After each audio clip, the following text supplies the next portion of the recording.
பழனிமலை முருகனுக்கு பண்டாரம் தேடி வரும்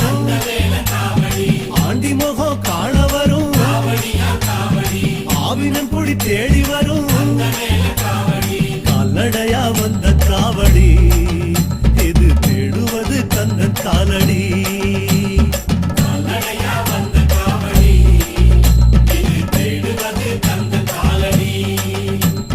பழுத்த பழம் தேடுதப்பா பாலதண்ட பாணி கேட்ட